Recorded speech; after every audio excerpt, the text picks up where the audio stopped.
Hello everyone, this is me Sadia here. मैं आपके लिए लेके आई हूँ एक और रीडिंग जो कि होगी फॉर हूएवर नीड्स इट।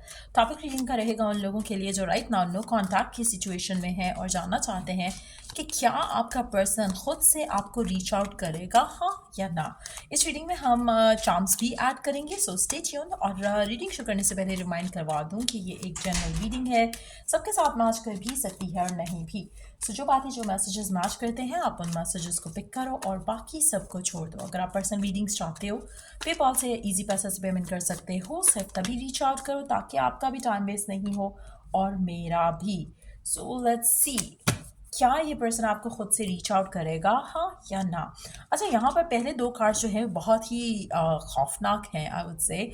थोड़ा जो एनर्जीज हैं वो बहुत ज़्यादा नॉट सो पॉजिटिव है व्हेन इट कम्स टू आपके पर्सन की तरफ से। मुझे लगता है कि कहीं ना कहीं आपके पर्सन को लगता था जब कनेक्शन ख़त्म हुआ, और स्टिल लगता है कि ये कनेक्शन जो है एक बर्डन से कम कुछ नहीं रह गया उनके लिए, और बर्डन से ज़्यादा कुछ नहीं रह गया आई वुड से। कहीं ना कहीं उनको लग रहा था कि बहुत ज़्यादा टॉक्सिसिटी आ रही है कनेक्शन में, बहुत ज़्यादा फाइट्स हो सकती हैं आप दोनों के दरमियान में जब जब ये कनेक्शन एंड हुआ। बहुत ज़्यादा उनको उनको बस लग रहा था कि बस कनेक्शन को ख़त्म करना है, this connection has to end. बातचीत ख़त्म होनी चाहिए क्योंकि आपका होना उनकी लाइफ में उनकी लाइफ को अफेक्ट कर रहा था इन अ नेगेटिव वे। उसमें आप लोगों की फाइट्स हो सकती हैं, डिसएग्रीमेंट्स हो सकते हैं, आर्ग्यूमेंट्स हो सकते हैं। हो सकता है कि आप उनको पुश कर रहे हो कि कमिटमेंट दें, हो सकता है मतलब they didn't want it that time. So कुछ ऐसा था जहाँ पे आपके पर्सन की मर्जी नहीं थी, जो आपके आप जो चाह रहे थे आपका पर्सन नहीं चाह रहा था, वो जो चाह रहे थे वो आप नहीं चाह रहे थे। तो कहीं ना कहीं एक एक म्यूचुअल एंडिंग भी हो सकती है, लेकिन आपका पर्सन उस टाइम पे उसको चाहिए था कि बस ये एक टेंशन खत्म हो जाए, बाकी मैं अपनी लाइफ को फिर देखूंगा। तो देयर वाज दिस अर्ज कि कनेक्शन खत्म हो। उस टाइम पे जब आपका कनेक्शन खत्म हुआ, गिवन सिचुएशन में स्टिल मुझे लगता है कि देयर इज अ लॉट जो आपके पर्सन की जिंदगी में करंटली चल रहा है, जिसकी वजह से वो शायद अब तक उन्होंने आपको रीच आउट नहीं किया। सो इनिशियली टू उनको लग रहा था कि ये कनेक्शन तो खत्म होना पहले, उसके बाद फिर मैं बाकी इश्यूज को डील करूंगा। हो सकता है उनकी पर्सनल लाइफ में बहुत सारे इश्यूज आ रहे हो, फैमिली से कनेक्टेड और हर चीज़ से कनेक्टेड। मुझे लगता है कि वो काफ़ी हद तक चाहते थे कि one thing at a time वो डील करें, तो उसमें लव लाइफ शायद उनकी टॉप प्रायोरिटी में नहीं थी। तो कहीं ना कहीं मुझे लगता है कि करंट सिचुएशन में भी स्टिल पर्सन उन ट्रबल्स को डील कर रहा है, और it is going to take this person time, जहाँ पर वो सोचने का टाइम हो उसके पास, पॉजिटिव होकर, रिलैक्स होकर, पीसफुल होकर कुछ डिसीजन लेने का टाइम हो। मेजॉरिटी लोगों के लिए मुझे लगता है कि आपका कनेक्शन बहुत ही हड़बड़ाहट में ख़त्म हुआ होगा, बहुत ही एक एक रेस्टलेसनेस थी आपके कनेक्शन के अंदर, आपके सिचुएशन के अंदर इस इंसान के साथ, क्योंकि कहीं पे भी इस पर्सन के अंदर से ये एनर्जी नहीं आ रही कि जैसे they willingly and it with you. ऐसा लग रहा है कि जैसे एक प्रेशर था उनके ऊपर और उनको लगा कि this was the best thing for them to do. So आप में से कुछ लोग ट्विन फ्लेम जर्नी में भी हो सकते हो इस इंसान के साथ, जहाँ पर आप उस करंट सिचुएशन में रहते हुए चीज़ों को अंडरस्टैंड नहीं कर रहे होते हो, आप इमेच्योर होते हो, आप लेसन लर्न नहीं कर रहे होते हो कि कहाँ से आपको क्या चीज़ बेहतर करने की ज़रूरत है। और मुझे लगता है कि गिवन सिचुएशन में भी इसके पास फिलहाल टाइम नहीं है टू थिंक अबाउट थिंग्स। लेकिन जैसे इस इंसान की ज़िंदगी में जो चीज़ें इसको ऐसा लग रहा है कि जैसे एक फ्लो के साथ बंदा आगे चली जा रहा है, एक धक्का पेल के साथ ही वो आगे पुश हुए जा रहा है। सो जहाँ पर इस इंसान के पास थोड़ा टाइम होगा टू थिंक, टू एनालाइज, वहाँ पर ये पर्सन सोचेगा ज़रूर आपके बारे में। फिलहाल ये पर्सन आपके बारे में उस तरह से नहीं सोच रहा। That's what I am picking up with this energy. ऐसा लग रहा है कि उसको उसके लाइफ में और कुछ इतना सारा चल रहा है जहाँ जिसको वो राइट नाउ डील कर रहा है। There is a lot of responsibilities हो सकती हैं, चाहे वो फैमिली से कनेक्टेड है, चाहे वो वर्क से कनेक्टेड है, लेकिन this person has a lot on their plate right now, तो इसलिए वो ज़्यादा आपके बारे में सोच नहीं रहे हैं। But in the days to come, in the times to come, in the weeks to come, मुझे लगता है कि पर्सन को थोड़ा बहुत टाइम मिलेगा जहाँ पर ये थिंक थ्रू करेगा चीज़ों के बारे में। Let's see more cards here. Ace of Pentacles, Nine of Wands, Knight of Cups and the Wheel of Fortune. आपके लिए गुड न्यूज़ जो है वो ये लास्ट दो कार्ड्स हैं। ये पर्सन आपको डेफिनेटली रीच आउट करेगा। ये पहले मैं आपको क्लियर कर दूँ, ये जो थे पहले दो कार्ड्स थोड़े खौफनाक किस्म के हैं, थोड़े नॉट सो पॉजिटिव हैं, लेकिन द गुड न्यूज़ इज़ कि it ends up well for you and for your connection. So वापस आते हैं इस एनर्जी के ऊपर। मुझे लगता है कि गिवन सिचुएशन में इवन तो कनेक्शन ख़त्म हो चुका है आप दोनों का, आपके पर्सन बात नहीं कर रहे, आप बात नहीं कर रहे हो, और अगर even if you try, I feel like कि आपको कोई पॉजिटिव रिस्पॉन्स नहीं मिलेगा पर्सन के एंड से। सो कोशिश करो कि आप अपने आप को पेशेंट रखो और अलाउ करो इस इंसान को ये टाइम जो कि इसको चाहिए। ये खुद आपके पास वापस आएगा। खुद ये जब सोचने का इसके पास टाइम होगा, अंडरस्टैंड करने का टाइम होगा, तो ये खुद सोच कर समझ कर कनेक्शन को आपके पास आएगा। ट्विन फ्लेम जर्नी मेजॉरिटी लोगों के लिए, और मुझे लगता है कि बहुत सारे लेसन्स लर्न करने के बाद ये पर्सन आपके पास आएगा। लेकिन टू बी ऑनेस्ट, ये जो कार्ड्स हैं, ये जो दो कार्ड्स हैं which is like right next after this, मुझे लगता है कि इसको ज़्यादा टाइम नहीं लगेगा चीज़ों को अंडरस्टैंड करने में, अपनी फीलिंग्स को अंडरस्टैंड करने में। ये आपकी तरफ छोटा मोटा स्टेप जो है वो ज़रूर लेगा, बट येस, एक कंफर्म चीज़ है कि ये खुद आपके पास आएंगे जब ये रेडी होंगे फॉर अ लविंग रिलेशनशिप, जब उनको फील होगा कि उन्होंने क्या खो दिया है इस हड़बड़ाहट में या इस जल्दबाजी में। मुझे लगता है कि वो आपके पास खुद आएंगे, खुद आपकी तरफ एक्शन लेंगे।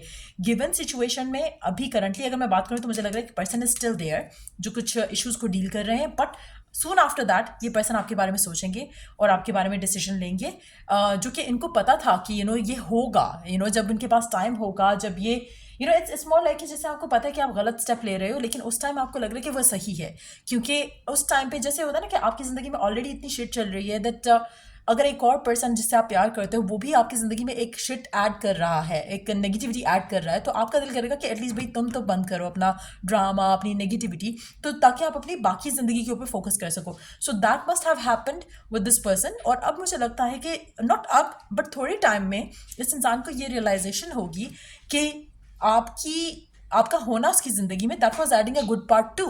लेकिन कहीं ना कहीं आप लोगों के फाइट्स और आर्ग्यूमेंट्स इतने बढ़ गए होंगे कि आप दोनों ने you couldn't handle the situation better। लेकिन ग्रेजुअली चीज़ें बदलेंगी और फिर ये पर्सन आपके बारे में सोचने के काबिल होगा जब ये इसका प्रेशर जो है, ये जो बाकी चीज़ें इसकी ज़िंदगी में चल रही है, थोड़ा स्लो डाउन होगा, तो ये आपके बारे में सोचेगा और फिर ये इसको उन टाइम्स को मिस करके ये आपके पास एक्शन ले लेगा और आपको खुद अप्रोच करेगा। सो डेफिनेटली पर्सन आपको खुद अप्रोच करेगा, क्योंकि हमारा क्वेश्चन था कि will they reach out to you खुद से। तो yes, the answer is a big yes. Commitment के लिए आता है या फिर सॉरी के लिए आता है, चाहे रिकन्सिलिएशन के लिए आता है, it's gonna be different for everyone, but it's a big big big yes कि ये खुद आपको रीच आउट करेंगे, चीज़ें आपके फेवर में, आपके कनेक्शन के फेवर में फिर से हो जाएंगी। अनदर एक we do have the empress. मुझे लगता है कि गिवन सिचुएशन में आपको अपने अंदर कॉन्फिडेंस रखना चाहिए, क्योंकि ये पर्सन खुद आपके पास आएगा और आपको खुद अप्रोच करेगा। आपको कोई एक्शन लेने की ज़रूरत नहीं है। और आप में से वो लोग जो स्टिल ट्राई कर रहे हैं या स्टिल कोशिश करते हैं कि शायद पर्सन बात करे, नो, डोंट डू दैट। जितना आप ज़्यादा वो सब करोगे आपका पर्सन उतना और इरिटेट होगा, क्योंकि उसकी करंट एनर्जीज बहुत ज़्यादा बर्डनसम हैं। सो अगर आप नहीं चाहते हो कि आप इग्नोर हो, तो stop reaching out to this person, क्योंकि इसको फ़िलहाल थोड़ा आपके कनेक्शन से थोड़ा टाइम ऑफ चाहिए। Let's see the charms, let's see क्या चार्म्स ऐड करते हैं आपकी इस करंट सिचुएशन के हिसाब से। क्या है चार्म्स की मैसेजेस आपके लिए?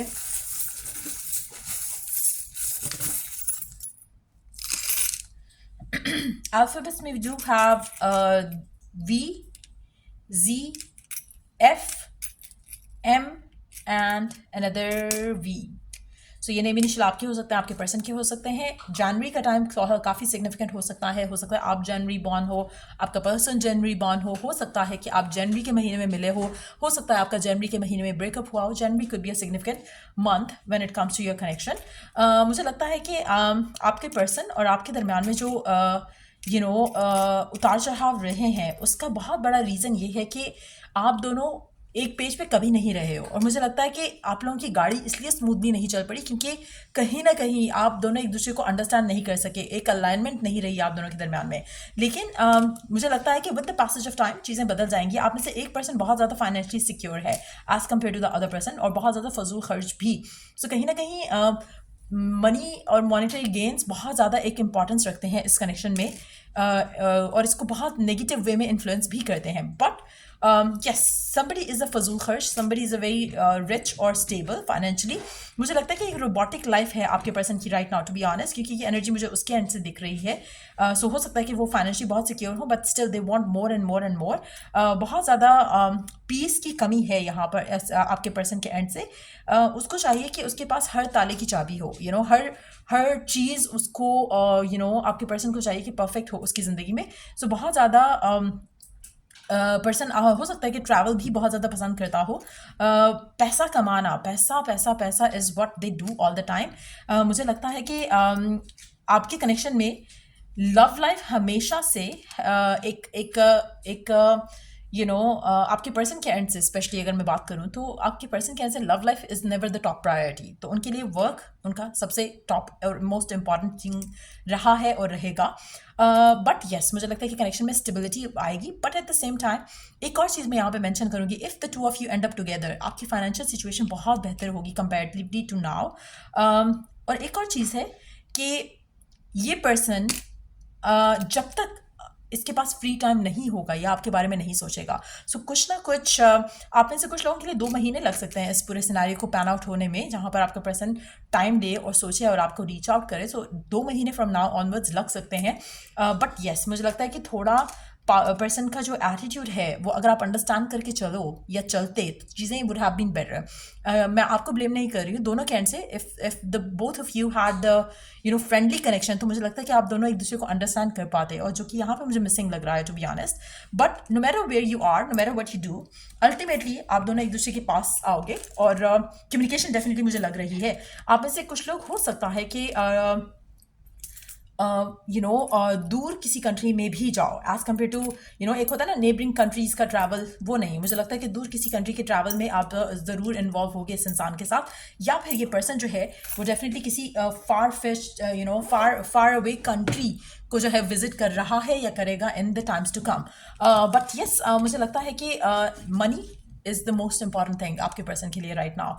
और अगर आप हमेशा अपना कंपैरिजन करते रहोगे कि वो पैसों को ज़्यादा इंपॉर्टेंस देते हैं, आपको नहीं देते, या काम को इंपॉर्टेंस देते हैं, तो मुझे लगता है कि आपके लिए फ़ाइट जो है वो रहेगी। कहीं ना कहीं आपके पर्सन का first love is money, first love is their job, first love is their business, उसके बाद आप हो। एंड दैट इज़ समथिंग, अगर आप रियलाइज़ कर जाओ और उसको एक्सेप्ट कर जाओ, तो आपकी लव लाइफ इस इंसान के साथ काफ़ी बेहतर हो सकती है। But yes, coming back to the question, क्या वो आपको खुद रीच आउट करेंगे? The answer is a big yes. Try to be patient and चीज़ें वर्कआउट हो जाएंगी स्मूथली आप दोनों के दरमियान में। सो ये थ्री रीडिंग आप लोगों की अगर आपको हेल्प किया हो, गाइड किया हो, तो लाइक शेयर सब्सक्राइब जरूर कर। Till I do the next reading आप लोगों के लिए, टेक केयर, बाय।